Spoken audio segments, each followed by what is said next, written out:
Bismillahirrahmanirrahim. Dear student, Assalamu alaikum. Today I am here to share some most important MCQs for class 9th and 10th. Last lecture में मैं 2 parts upload कर चुकी हूँ, सो this is the part 3. मैं उम्मीद करती हूँ आपके लिए ये वीडियो बहुत यूज़फुल रहेगी. सो यहाँ पे कुछ MCQs आपसे शेयर करने जा रही हूँ, जिसमें आपने जस्ट एक क्लू वर्ड को अपने माइंड में रखना है, नोट डाउन कर लेना है. So with the help of this clue word, you can easily solve your MCQs paper. So can you see the MCQs paper here? So MCQs number 23, 22 तक जो MCQs हैं वो प्रीवियस वीडियोस में upload हो चुके हैं. This is the MCQs number 23. So इसमें हमसे क्या पूछा जा रहा है? They dash to sleep at 10. जैसे कि मैंने प्रीवियस लेक्चर में भी आपको बताया था कि ऐट के साथ अगर प्रेजेंट का वर्ड हो या ऐट के साथ अगर आपका सिंपल नाउ का वर्ड हो, so this is the present continuous tense. लेकिन यहाँ पर एट 10 है, so this is the number and ये एक सिंपल सेंटेंस है. सो ऐसे सेंटेंस जो कि बिल्कुल सिंपल होते हैं, जिसमें कोई बात क्लियर ना हो और ऐट का वर्ड यूज़ हुआ हो, सो ये आपका प्रेजेंट इनडेफिनिट का टेंस कहलाएगा. लेकिन अगर ऐट प्रेजेंट का वर्ड हो तो फिर आपके पास वो प्रेजेंट कंटिन्यूस का टेंस होगा. यहाँ पर जस्ट एट 10 का वर्ड यूज़ हुआ है, 10 जो कि एक नंबर है. So they dash to sleep at 10. आपने जाना है यहाँ पर ऑप्शंस की तरफ. Goes, going, go and have gone. So correct option is the C, that is the go. They go to sleep at 10. They go to sleep at 10. Okay dear student, next हमारे पास MCQs number 24 है. They dash their work regularly. यहाँ पर हमारे पास clue word है regularly. Regularly एक clue word है जो कि प्रेजेंट इनडेफिनिट को शो करता है. अब यहाँ पर आपने रेगुलरली को अंडरलाइन कर देना है. आपने अपने ऑप्शन को देखना है. ऑप्शन में वो क्या कह रहा है? Did not do. डिड कभी भी नहीं आएगा क्योंकि डिड हमेशा पास्ट इनडेफिनिट के साथ आता है. रेगुलरली जैसे कि मैंने आपको कहा है कि ये प्रेजेंट इनडेफिनिट का टेंस है. So does not do. Does they के साथ कभी भी डज नहीं आता. नेक्स्ट हमारे पास ऑप्शन है was learn. Do not doing. Do not doing हमारे यानी ING की फॉर्म लगने की वजह से ये भी रॉन्ग आपके पास ऑप्शन है. Do not do. Do not do हमारे पास प्रेजेंट इनडेफिनिट के टेंस में नेगेटिव सिचुएशन में आता है. सो यहाँ पर जब मैंने पेपर्स बहुत से स्टूडेंट्स के चेक किए थे तो उन्होंने इस बात पे कंफ्यूज हो चुके थे कि डू 2 बार आ चुका है. सो डियर स्टूडेंट, मैं आपको ये बता दूं कि एक डू आपका नोट के साथ आता है, दूसरा डू की इंग्लिश करने की है. सो यहाँ पर इंग्लिश है दे do not do their work regularly, यानी वो अपना काम रेगुलरली नहीं करते, यानी रोज़ाना बाकायदगी से अपना काम नहीं करते. सो नोट के साथ डू आया है, जबकि नोट के बाद जो डू है उसका मतलब है करना. ओके, सो कंफ्यूज नहीं होना कि नोट के यानी आगे और पीछे डू क्यों आया है. सो बहुत से स्टूडेंट इसकी बेस पे मिस्टेक्स कर देते हैं कि डू 2 बार आ चुका है. सो मैं आपको बता दूं कि प्रेजेंट इनडेफिनिट के टेंस में ही शी इट के साथ डज आता है, सिंगुलर के साथ डज आता है, जबकि आई वी यू और दे के साथ प्लूरल फॉर्म होने की वजह से सो इनके साथ हमेशा याद रखिएगा डू आता है. सो दे के साथ डू आएगा. Correct option is they do not do their work regularly. Next MCQs number 25 है. He dash English for our 2 years. अब यहाँ पर क्लू वर्ड हमारे पास 4 है. 4 के बाद टाइम पीरियड हमें गिवन है, जैसे कि मैंने आपको कहा था कि जहाँ पे 4 आएगा तो वो परफेक्ट कंटिन्यूस टेंस को शो करेगा. अब हमने देखना है कि परफेक्ट कंटिन्यूस टेंस में हमारे पास कौन से ऑप्शन गिवन है. Has been learning. Is learning नहीं आएगा क्योंकि ये प्रेजेंट कंटिन्यूस है. वाज लर्न है, ये भी नहीं आएगा, ये पास्ट के टेंस को शो करता है. और लर्न्स भी नहीं आएगा, ये प्रेजेंट इनडेफिनिट के टेंस को शो कर रहा है. So the correct option is has been learning. Has been. Been के साथ हमेशा याद रखिएगा वर्ब की फर्स्ट फॉर्म के साथ ING लगेगा. सो ही के साथ हमेशा याद रखिए हैज़ आता है. So correct option is he has been learning English for our 2 years. So MCQs number 26 है, she dash to the school every day. Clue word is here every day. Every day हमारे पास clue word है। सो मैंने आपको कहा था कि every day यानी जब भी क्लू वर्ड हमारे पास कोई एवरी डे आ जाए, रेगुलरली आ जाए, तो वो हमारे पास प्रेजेंट इनडेफिनेट के टेंस को जाहिर करता है। So according to the present indefinite tense हमारे पास वर्ब की हमेशा फर्स्ट फॉर्म आती है। अगर ही शी इट या सिंगुलर होगा, सो वर्ब के साथ एस और ES का इजाफा होगा। सो डियर स्टूडेंट, यहाँ पर हमारे पास 4 ऑप्शंस गिवन हैं, was, going, goes, were going, none. So correct option is the goes, जैसे कि एस और ES का इजाफा हो चुका है इसके साथ। So she goes to school every day. बस इस बात को जहन नशीन कर लें कि every day is the present indefinite tense और इसके साथ वर्ब की फर्स्ट फॉर्म आती है। 27 जो MCQs है हमारे पास, he dash in sun for an hour ago. So he dash in sun, अब हमने ये देखना है कि फॉर का वर्ड अगेन आ चुका है। सो मैंने आपको ये बताया था कि जहाँ पे फॉर का वर्ड यूज़ होगा वो हमारे पास परफेक्ट कंटिन्यूस का टेंस होगा। और परफेक्ट कंटिन्यूस के टेंस की क्या निशानी है कि हैज़, हैव या हैड के साथ बीन का वर्ड यूज़ होगा एंड वर्ब की फर्स्ट फॉर्म के साथ ING का इजाफा होगा। सो ऑप्शन की तरफ जाते हैं हम।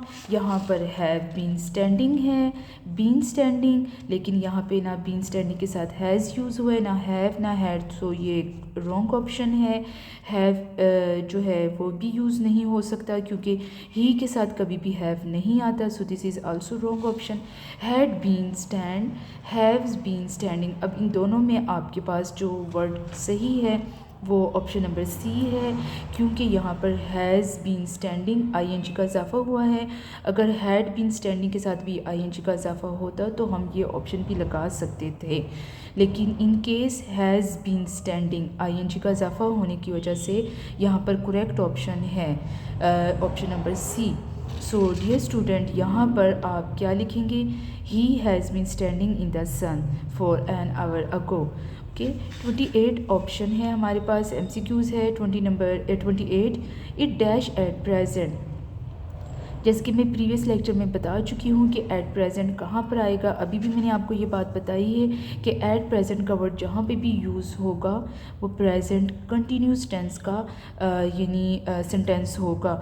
अब यहाँ पर एट प्रेजेंट है, so this is a present continuous tense. So correct option is raining. So is raining. अब आपको मैं ये सेंटेंस दोबारा रीड करके बताऊंगी। It dash at present, it is raining at present. So dear student, next हमारे पास है the book dash on the table for weeks. For, जैसे कि आपको पता है कि फॉर जहाँ पे भी आएगा सो ये एक टाइम पीरियड को शो करेगा। टाइम पीरियड हमारे पास जहाँ पर भी आएगा सो वो प्रेजेंट परफेक्ट कंटिन्यूस टेंस या पास्ट परफेक्ट कंटिन्यूस टेंस होगा। यहाँ पर हमें ऑप्शन को देखना है कि ऑप्शन के प्रेजेंट के दिए गए हैं या पास्ट के। सो ऑप्शन जो है हमारे पास प्रेजेंट के ही गिवन है। So according to the option हमारे पास करेक्ट सेंटेंस, करेक्ट ऑप्शन है हैज़ बीन लेइंग, क्योंकि बुक सिंगुलर है। So option number A is the correct option. Dear student, MCQs number 30, good students always dash hard. मैंने आपको बताया था कि ऑलवेज के साथ हमेशा प्रेजेंट इनडेफिनेट का सेंटेंस यूज़ होगा। प्रेजेंट इनडेफिनेट के स्ट्रक्चर के मुताबिक यहाँ पर वर्ब की फर्स्ट फॉर्म आएगी, लेकिन अगर S और ES का इजाफा होगा तो फिर हमारे पास यहाँ पर जैसे गुड स्टूडेंट्स हैं तो फिर वर्ब के साथ S और ES का इजाफा नहीं होगा क्योंकि वो प्लूरल सब्जेक्ट को शो कर रहा है। So good students always, always की वजह से प्रेजेंट इनडेफिनेट का स्ट्रक्चर आएगा। सो वर्क्स नहीं आएगा क्योंकि ऑलरेडी सब्जेक्ट हमारे पास प्लूरल में है। वर्क आपके पास करेक्ट ऑप्शन है। So good students always work hard. Okay, MCQs number 31, the earth dash around the sun. The earth dash around the sun, ये एक हमारे पास यानी जो है आपके पास रिवॉल्व्स का यहाँ पे ऑप्शन करेक्ट आएगा। सो this is a universal truth. So universal truth के साथ मैंने आपको बताया था कि हमेशा प्रेजेंट इनडेफिनेट आएगा। आपने यहाँ पर कौन सा ऑप्शन लगाना है, the earth dash around the sun. So correct option is not the revolving revolve. So correct option is the revolves, क्योंकि एस का इजाफा हुआ है। यहाँ पे ये सिंगुलर है, the earth revolves around the sun. She dash her cat very much. This is a simple sentences. Simple sentence के अंदर हमेशा प्रेजेंट इनडेफिनेट आएगा। यहाँ पर करेक्ट ऑप्शन है हमारे पास, she loves her cat very much. Okay dear student, MCQs number 33, इसको आप सुन लीजिएगा। ये होप्स हो कि आपको आएगा, क्योंकि यहाँ पे आपकी बहुत प्रैक्टिस हो चुकी है। The dash in the office, the dash in office for 7 years। यहाँ पर 4 की वजह से और टाइम पीरियड की वजह से आपका प्रेजेंट परफेक्ट कंटिन्यूस टेंस आएगा। So present perfect continuous tense के मुताबिक यहाँ पर हमारे पास डिफरेंट गिवन है, हैज़ बीन गिवन है, हैव बीन वर्कड गिवन है। लेकिन चूंकि हम जानते हैं कि बीन का सेंटेंस जहाँ पे भी आएगा सो वहाँ पर वर्ब के साथ ING का इजाफा होगा। यहाँ पर हम वर्ब के साथ हमारा ING का इजाफा नहीं हुआ, so will be not select this option. यहाँ पर हैज़ है, दे के साथ कभी भी हैज़ नहीं आता। So correct option is have been working. मैं दोबारा सेंटेंस को रिपीट कर देती हूँ, they have been working in the office for the 7 years। So dear student, next हमारे पास MCQs है। They took their breakfast after they dash their hands. जैसे कि प्रीवियस लेक्चर में मैं आपको बता चुकी हूँ कि इस तरह के सेंटेंसेस जिसमें एक ही सेंटेंस को आफ्टर, जो कि आपके पास कंजक्शन का काम कर रहा है, ये दो सेंटेंसेस को आपस में मिला रहा है। So they took their breakfast after. अगर आफ्टर से पहले आपके पास प्रेजेंट पास्ट इनडेफिनेट गिवन हो, कहाँ से हमें पता चला है, टुक सेकंड फॉर्म है। So this is the past indefinite sentences.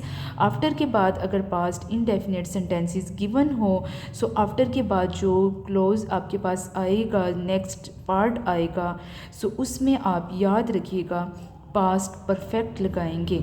और पास्ट परफेक्ट की क्या निशानी है, इसमें हैड के बाद यानी हैड और वर्ब की थर्ड फॉर्म आएगी। मैं एक बार आपको फिर रिपीट कर देती हूँ, आफ्टर का क्लू वर्ड जहाँ भी आएगा, सो फर्स्ट पार्ट के अंदर अगर वर्ब की सेकंड फॉर्म है तो आफ्टर द सेकंड पार्ट यानी आफ्टर के बाद जो सेकंड पार्ट आएगा तो उसमें याद रखिएगा वर्ब की थर्ड फॉर्म से पहले हैड लगेगा। समटाइम वो ब्लैंक्स इसमें दे देता है एग्जामिनर आपका, समटाइम ब्लैंक्स यहाँ पे आ जाता है।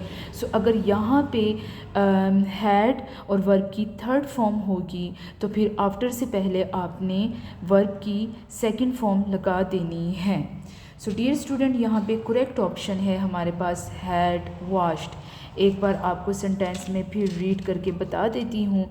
They took their breakfast after they had washed their hands। MCQs number 35, I was going to airport when I dash her। Dear student, मैंने आपको बताया था कि जहाँ पर भी आपके पास was going यानी सेंटेंस में पास्ट कंटिन्यूस का सेंटेंस गिवन हो और व्हेन का वर्ड भी हो, यानी हमारे पास यहाँ पर क्लू वर्ड व्हेन है। व्हेन से पहले सेंटेंस को रीड करें और व्हेन के बाद क्या सेंटेंस आना है इसकी पहचान आप कर लें। अगर व्हेन से पहले आपके पास पास्ट कंटिन्यूस सेंटेंस गिवन है तो व्हेन के बाद याद रखिएगा पास्ट इनडेफिनेट आएगा। पास्ट इनडेफिनेट में वर्ब की सेकंड फॉर्म लगेगी। एक बार मैं फिर रिपीट कर रही हूँ, अगर व्हेन से पहले पास्ट कंटिन्यूस का सेंटेंस गिवन हो, that is I was going to airport, अब व्हेन के बाद हमेशा पास्ट इनडेफिनेट लगेगा जो कि सेकंड फॉर्म है व्हेन आई। यहाँ पर ऑप्शन गिवन है सीन, सी, सा। सीन हमारे पास थर्ड फॉर्म है, सी हमारे पास फर्स्ट फॉर्म है। So second form of the verb is the सा। सो यहाँ पर करेक्ट फॉर्म हमारे पास क्या होगा, सा। व्हेन आई सा हर। डियर स्टूडेंट 35 तक MCQs हमारे क्लियर हो चुके हैं। सो मैं इंशाल्लाह 36 से लेकर 50 तक के MCQs नेक्स्ट वीडियो में अपलोड करूँगी। आप इन क्लू वर्ड को नोट कर लीजिएगा। उम्मीद करती हूँ कि आपको आज की वीडियो पसंद आई होगी। अपना बहुत ख्याल रखिएगा। अल्लाह आपको बहुत खुश रखे। Take care. अल्लाह हाफिज़।